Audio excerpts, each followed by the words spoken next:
各位莲友们，大家好，阿弥陀佛。阿弥陀佛。师父写这一章来跟各位大家解解法缘，也是我们提醒大家，做人本身应该有的观念。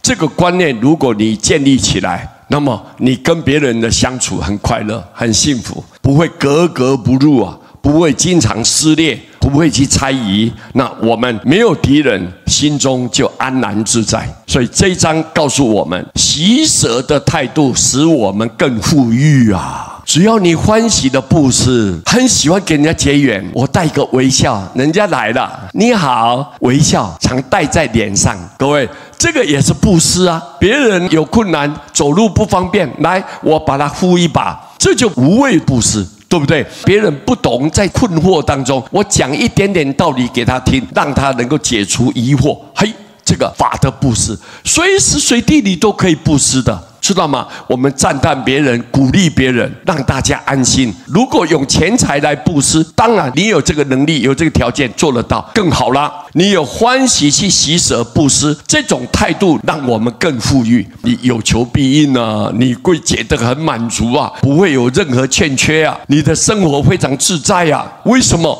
因为我们平常跟人家结善缘，你欢喜的去帮助别人，欢喜赞叹别人，鼓励别人，或者是解决别人的痛苦，你平常都是用这种爱心来对待别人，当然回来就是爱心嘛，这是必然的嘛。所以使得我们更富裕，富裕就我们不欠缺啊，什么都有啦。你不管哪一方面，我需要人家协助关心，自然他马上就会出现。你有喜舍的态度，你平常对别人很好，别人当然回馈在你身上。各位，你看喜舍的态度有多重要，在我们修行或做人方面多么重要。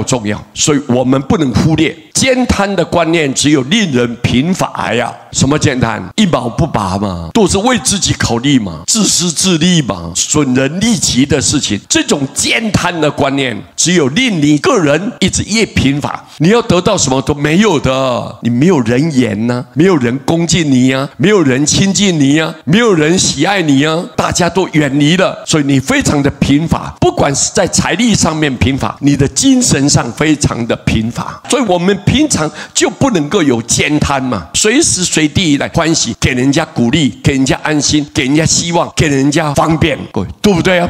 你要有这一种观念，那这样处处奉献你个人该有的条件来帮助大家，你没有慳贪。有佛法的人没有是非啊，佛法告诉你，世间都是虚假的嘛，世间万物皆虚假呀，唯有弥陀独真实啊。有佛法的人，他不会贪啊，不会嗔恨，不会嫉妒，不会怀疑，不需要吧？因为这些外在都是假的嘛，有来有去，有得有失嘛，有生就有死嘛，有高就有低嘛，有好就有坏啊。我们就知道这个世间原来是如此。有佛法的人，我们会知道说，哎呀，今天有来，一定有一天他会离开的，自然的，你就不必过度的哀伤，对不对啊？所以你看，有佛法的人看得开，能够放得下，所以他没有是非啦，没有恩怨啦，没有这些东西。有怨心的人没有得失。什么叫有怨心？无论如何，我一定要往生西方净土，无论如何要完成利益广大的十方众生。各位，像我们最近救济了很多国家，帮助很多苦难的人民百姓，我们付出的时候没有得到一丝啊，我们不会说我要得到什么，或者是我拿钱出来我失去什么，没有这种感觉。我们认为是理所当然，是天经地义的，是应该有的本分，所以没有得失的感觉。你没有得失，就没有烦恼啊，心就清净光明啊，对不对啊？